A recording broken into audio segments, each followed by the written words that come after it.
Amis Vierges, bonjour, bienvenue sur ma chaîne Christine Tarologue. On se retrouve pour la guidance du mois de mai. Alors, j'espère que ces énergies du mois d'avril ne vous ont pas trop bousculé. Comme je le disais sur les autres tirages, j'ai senti, moi, perso, deux énergies très contradictoires ce mois d'avril, enfin depuis la nouvelle lune, même peut-être un petit peu. C'est-à-dire des énergies de personnes qui se sentaient complètement perdues, vidées, ne sachant pas quoi faire de leur vie, ne sachant pas prendre de décision ou ne voulant pas en prendre, parce que horizon bouché, voilà, on ne sait pas, on n'a pas envie, on n'est pas bien, on est... voilà, ça va jusque des fois un peu d'agressivité parce qu'on ne se comprend plus.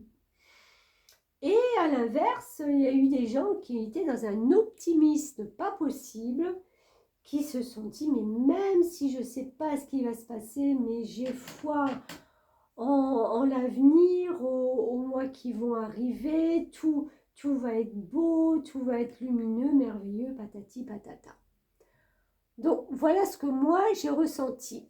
Donc c'était vraiment en vague, suivant les gens qu'on rencontrait. Donc on va voir maintenant, pour vous les vierges, ce qui va se passer au mois de mai.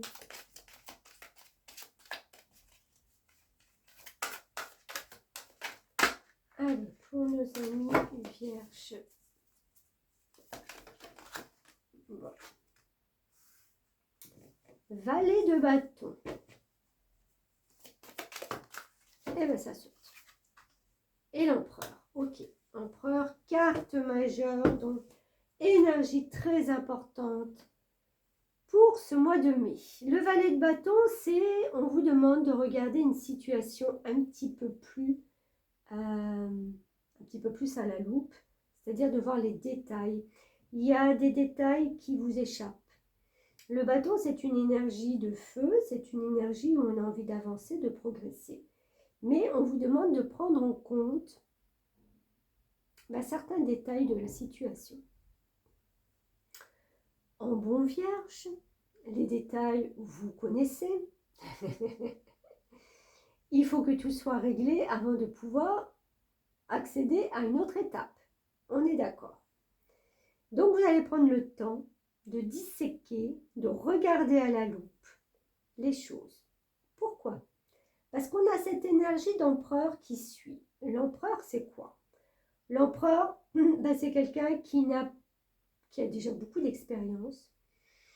On n'a plus grand-chose à lui apprendre. Il a cette stature, cette autorité, cette bienveillance aussi. D'accord? Et on le respecte. Donc,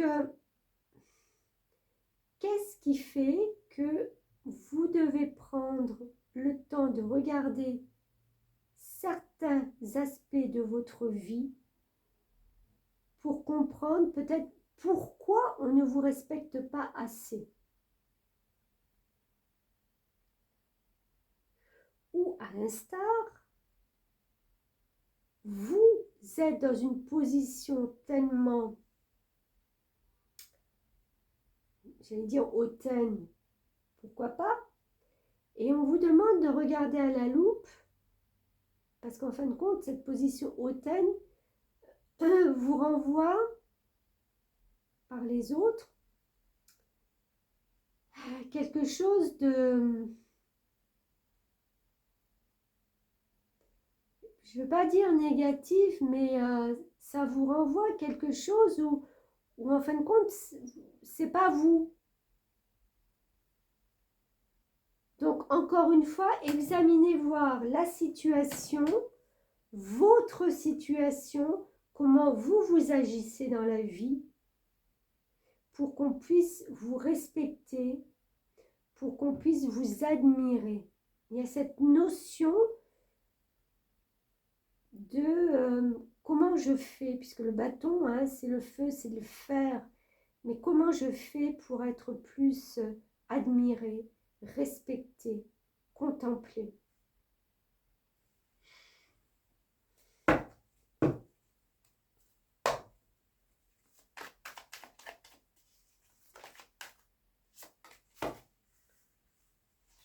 Allez, on continue. On a le 9 de Pentacle.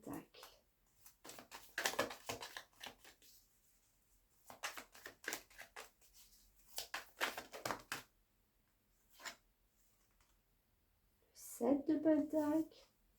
Et l'Empereur, encore une fois, 2 cartes d'Empereur. Ouais.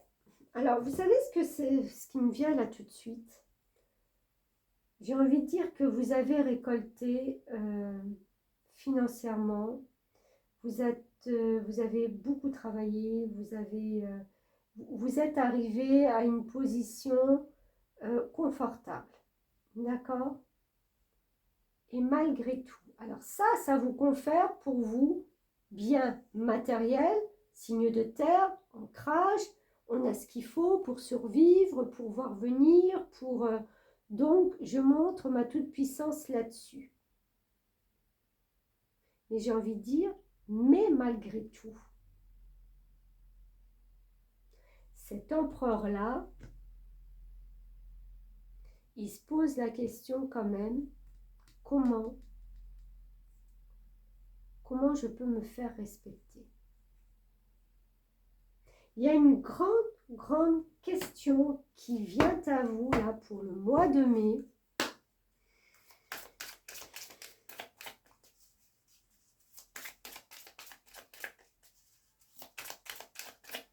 C'est indéniable, vous avez foi en vous. Vous travaillez, vous montrez de quoi vous êtes capable. Mais il y a un détail qui vous échappe. Et ça va vous interpeller à un moment donné. Expression. Parce que vous allez le sentir, qu'il y a un décalage, quelque chose qui n'est pas en harmonie avec ce que vous... l'expression que vous donnez, le fait d'être et ce que vous possédez. Je ne sais pas comment je peux mieux le dire. Je n'ai pas les mots là pour l'instant. On va voir. Hein. Le 30 aime s'exprimer et partager. Il possède la légèreté du papillon et l'intelligence du cœur. Ce nombre est annonciateur de bonheur et de prospérité, notamment grâce à son sens de la communication. Il est doté d'une grande créativité et possède une dimension artistique. Il peut être un excellent orateur et a besoin d'un public pour se sentir valorisé. Voilà, c'est ça. C'est de sentir qu'on vous admire, qu'on on a cette position. Nouant facilement des contacts, il s'épanouit dans sa vie sociale. Les autres recherchent sa compagnie pour son sens de l'humour, sa joie de vivre et son humeur égale. Le 30 a l'art de dédramatiser les situations difficiles car il ne s'embarrasse pas du passé ni de ce qui pourrait constituer une entrave à son évolution. Il n'a pas pour habitude de s'apitoyer sur son sort. Il est dynamique et sait rebondir rapidement avec une facilité déconcertante. Si vous avez le 30, vous êtes actuellement sur une pente ascendante tracée par vos relations. Votre imagination créatrice et vos talents d'orateur font de vous un personnage de qualité très recherché, ce qui vous apportera succès, abondance et prospérité. Oui, de toute façon, vous avez la planète Mercure, vous les Vierges déjà, donc la communication est facilitée déjà à la base, d'accord?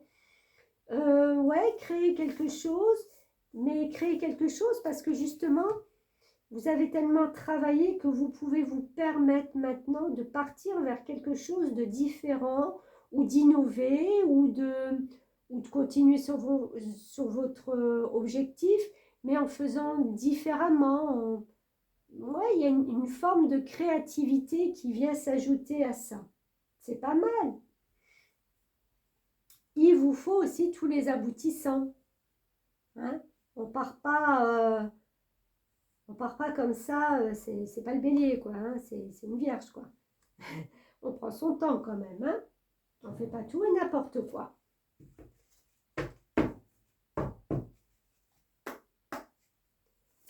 Quand même avec 2 empereurs. Peut-être que vous recherchez là maintenant cette reconnaissance que vous n'avez peut-être pas obtenue avec ce premier, ou pas assez, malgré tout ce que vous avez construit, pardon. Et on va vous honorer, on va vous féliciter.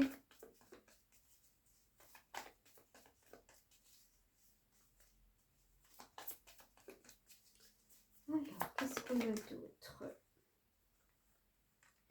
Ouais, on est à la fin d'un cycle pour redémarrer quelque chose. On sent, vous le sentez que là maintenant, on doit tourner une page, on doit fermer un chapitre de sa vie. J'ai envie de dire que toutes les choses qui ont été lourdes ces derniers mois, voire ces années, eh ben, elles sont derrière vous. On clôture quelque chose. On a envie de passer à autre chose. Reine d'épée, mais c'est ça.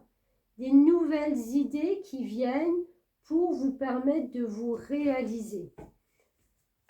La reine d'épée, c'est le savoir. Je pense que vous avez acquis un certain savoir qui vous permet justement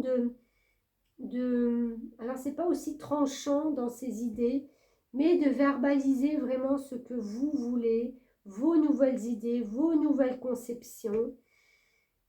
Elle est dans une attitude de, comme je disais, de communication non violente, hein, mais de communication bienveillante. Voilà, c'est ce que je voulais dire plutôt. Si on communique avec de la violence, on n'arrive à rien. On est d'accord.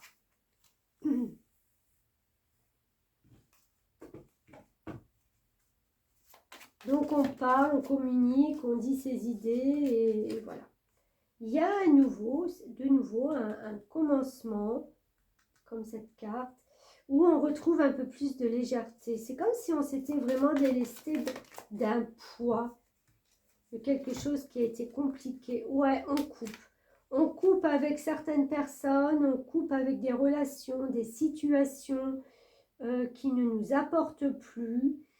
Et j'ai envie de dire, vous allez voir que ça vous permet mais de récolter quelque chose de mieux, quelque chose d'autre. C'est comme si en fin de compte, vous avez compris que de couper, que de partir sur et de laisser peut-être derrière un pan de votre vie ou des personnes ou tout ça, et bien tout d'un coup, il y a tout qui vient à vous. C'est être un empereur, en fin de compte. C'est être un empereur, c'est-à-dire de reprendre son pouvoir, sa vie en main.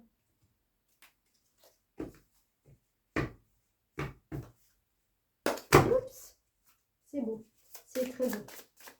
Grande amélioration quand même, là, hein, de soi, de soi-même. Alors, un petit message des fées. Qu'est-ce qu'elles vont nous dire, ces fées?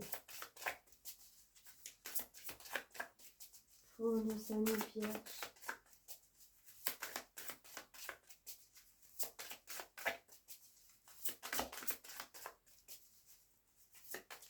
Eh, ça vole! Temps précieux. La fée du temps souhaite que vous viviez pleinement chaque instant et profitiez de votre temps précieux. Veillez aussi à ne pas faire perdre son temps à autrui. Ok, allez, on va dire ça. Temps précieux.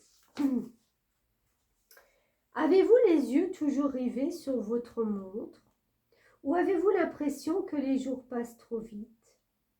La fée du temps souhaite que vous viviez pleinement chaque instant, même dans une solitude paisible ou la méditation, afin de profiter de votre temps sur Terre et de célébrer le cadeau magique qu'est la vie. Avec le temps vient l'âge. Et oui. Et avec l'âge vient souvent la sagesse. C'est ce que je disais en tant qu'empereur. Ce qui fait de la sagesse un cadeau précieux du temps si on acquiert les enseignements qu'il nous a dispensés. Vous avez peut-être le sentiment de ne pas avoir assez de temps pour faire tout ce que vous avez à faire. Cependant, c'est notre rapport au temps qui dicte la façon dont il impacte notre vie. Au royaume de la féerie, le temps n'étant pas linéaire, les fées ne ressentent pas les mêmes restrictions et limites du temps que nous ici, dans le monde des hommes. Si vous êtes gouverné par le temps et n'arrêtez pas de regarder votre montre, voyez si vous pouvez vous en passer et auquel cas, constatez ce que cela vous donne comme sentiment. Se sentir libre de son temps est une magnifique expérience. Oh que oui! Soyez conscient du temps, mais ne vous laissez pas diriger par lui. Et prévoyez-en toujours pour vous. Cette carte pourrait aussi signaler que vous n'allez pas tarder à recevoir un enseignement opportun. Il est également important de respecter le temps d'autrui. Êtes-vous toujours typiquement en retard?